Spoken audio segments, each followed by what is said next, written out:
Good morning, good afternoon, and good evening, everybody. It is I, your host, Birding Gamer, here for a video I was not planning on making because I am under the weather today. But they did finally release today at 11 a.m., I believe our time, the actual patch notes on what we will be receiving. Unfortunately, I am not the first to cover this, like I was one of the few to cover the pack yesterday, but I wanted to at least still put something up for you guys to see, just in case. But anyway, I will go ahead and read through everything that they've given us, and we'll look at the screenshots today. But anyway, hey park managers, welcome to our Update 6 highlight, where we'll be exploring what's going to be included in the upcoming free update for Jurassic World Evolution 2. This update will be free for everyone who owns the game and will be available on March 30th alongside the launch of the Feathered Species Pack, which you can find out more right here, which we will not be doing. Let's take a closer look. So, remote viewing galleries, which is going to be the log here and the remote viewing dome, which looks really cool, to be honest. An exciting new addition we have in Update 6 are remote viewing galleries, introducing brand new ways to decorate your park. We've added 2 building attractions, the log viewing gallery and the dome viewing gallery. These new building pieces can be placed anywhere in an enclosure to allow your guests to get up close and personal with their favorite prehistoric species, of course within the safety of the gallery. Disguising itself amongst the natural enclosure, the log viewing gallery is as the name suggests. As you can place these everywhere inside your enclosure, you will need to ensure that they are connected to an entrance building using an underground connection, kind of like how we have with Biosyn Valley. Once they are connected, your guest will be able to journey into these viewing galleries to experience up-close dinosaur interactions. And of course, we do have the recreation of the goat and Rex encounter from Jurassic World, which is really cool, even though 2 of these people aren't even looking. This guy's looking down this way, and this lady or whatever is looking off in the distance. This guy's the only one who's like, and he's still not even pointing. He's like pointing way up here, but he really likes the words up here. So it looks really cool. I'm very excited to have this in the game. I think it's going to be really nice. I still think I would have preferred a roller coaster or a hot air balloon, but maybe we can still get that in time. But this is still really cool to have. Going on down to the dome. The dome viewing gallery, much like the log viewing gallery, will also need an underground connection to an entrance building to work as intended. This particular gallery is the perfect addition to the aviaries. Watch your flying reptiles soar through the sky, and if you're lucky, they may even perch alongside your gallery for a unique encounter. We are sure these glass domes will give your guests an entirely new perspective. I am honestly most excited for this right here. Oh, this is cool, don't get me wrong, but this here has got me more excited just for the fact that now those hard-to-see enclosures like the aviaries, now your guests can get right up there with them. And this is the perfect thing to have alongside that new Geopterus, or I can never say its name correctly, and it'll be a while. I'll have to hear how the guy says it in the species viewer. But this will be really good, and it'd be cool to see if they will perch alongside these bars here, and maybe the other pterosaurs will land on these bars and peck at the glass or something to get, I don't know. But it's cool. They've even put, drink machines in there, which is nice. Okay, moving on. You can find both these viewing galleries in the attractions menu. We're looking forward to seeing all the ways you decide to use these new additions in your enclosures and aviaries.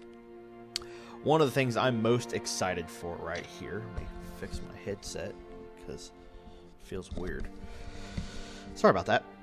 Cinematic camera mode. This is what I'm most excited for, as I love to make some pretty good thumbnails. But For those with a keen eye for photography, we've added a new cinematic camera mode.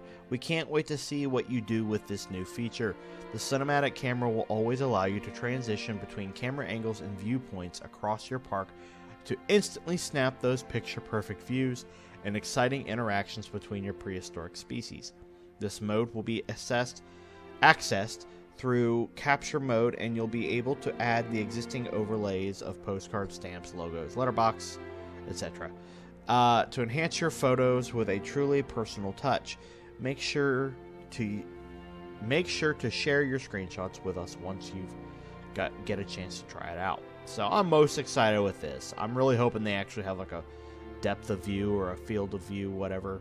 That would make screenshots so much easier to make in this game. And a freaking slow-mo mode. Can we get a slow-mo mode, please? Alright. One thing I'm not all that excited about, but it's still cool, is the introduction to different style of zipline variants. So, variants to the zipline, let me highlight this here. I said highlight this here. There we go.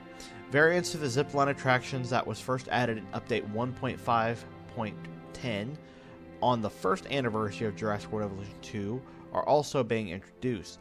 Now you can choose between the new DFW zipline or a Jurassic Park zipline variant to decorate your parks with. These variants will be era limited, therefore you will only be able to mix eras on PC, PlayStation 5, and Xbox Series X/S. On PlayStation 4 and Xbox One, you'll have to choose between either for your parks. Which one will you be opting for to entertain your guests? I'm really hoping for other, for the Xbox 4 and Xbox One players, they'll eventually be able to get access to all in a sandbox mode. I still think that's extremely limiting, but I get it, I guess, to a point. More exciting news, and something that's perfect for me, particularly because of my sandbox parts. Sandbox mode. Sandbox mode is also getting a plethora of additions in Update 6. Let's take a look at what we've added.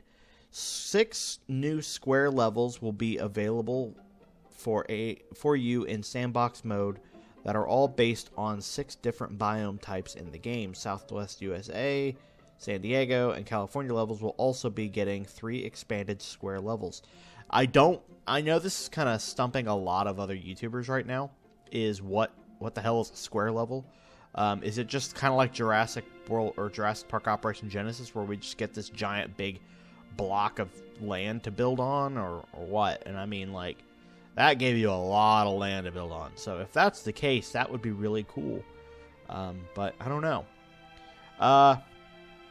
Some more settings in Sandbox are also being introduced, such as unlimited feeder reserves, which finally, tired of constantly having to stop and redo those all the time. Income tax, yay. Wild capture frequency, and decoration foliage. If you choose to turn on the unlimited feeder reserve setting, feeders will no longer need to be refilled by the ranger team, so I can finally not have to constantly worry about my aquatic reptiles not getting fed. Freeing up management time, thank you. Income tax, boo, and wild capture frequency settings can be both toggled in 4 levels, none, low, medium, and high, so you will have full control of how much income your park generates and how often wild capture events will occur. For the wild capture frequency to be adjustable, you will need to make sure your expeditions and fossil settings is also turned on. Bigger part of all this. Lastly, the decoration foliage setting will allow you to use foliage from all biomes or the level's specific biome as you choose. This will be available on new generation consoles. So unfortunately, old generation consoles will not have access to this, and that stinks.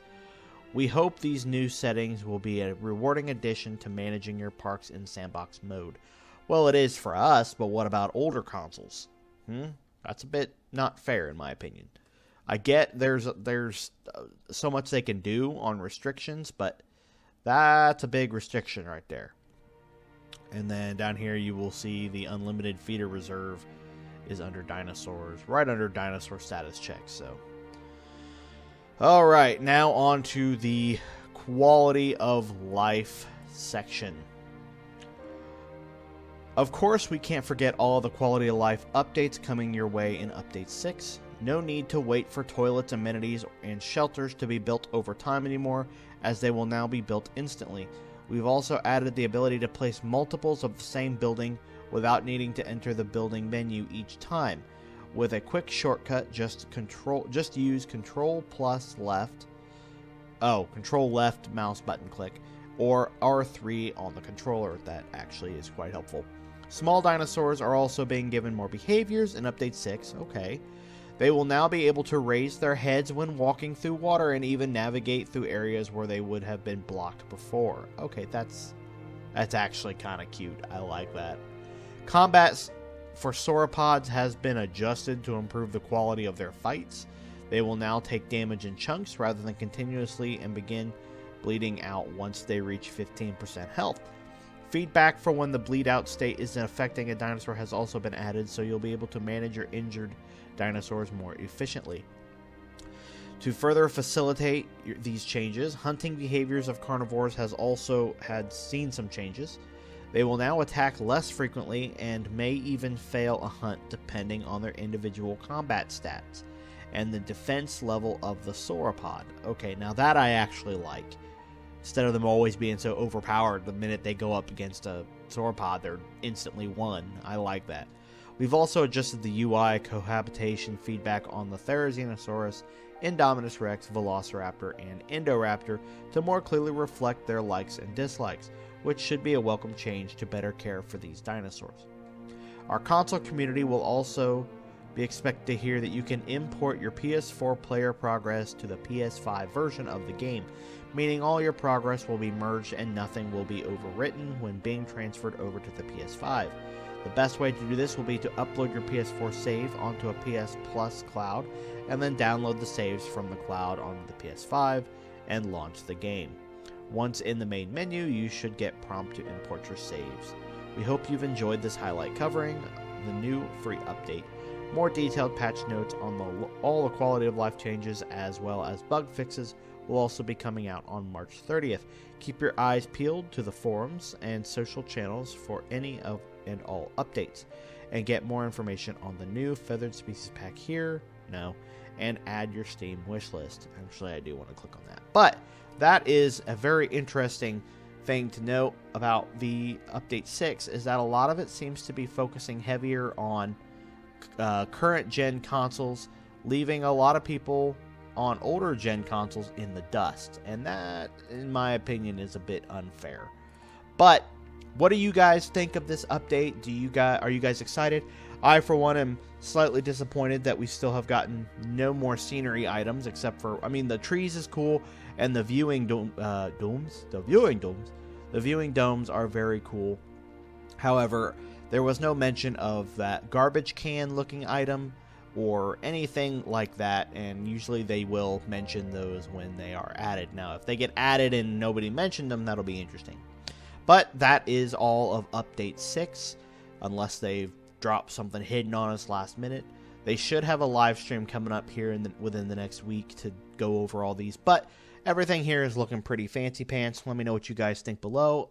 I do apologize, the enthusiasm is not there for this particular video, as like I said, I'm not exactly feeling the greatest today, but thank you all for watching. I love every single one of you. If you enjoyed this video and you are hyped for the Feathered Species Pack, by all means, please leave a like and subscribe to the channel if you're not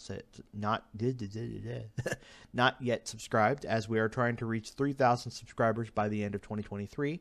We are now a little officially over 2,700 subscribers, so we are a little less than 300 away from meeting our goal. So thank you all so much who have gotten us there, and it's greatly appreciated. So until then, I will see you guys in the next video. This is Brooding Gamer, signing out.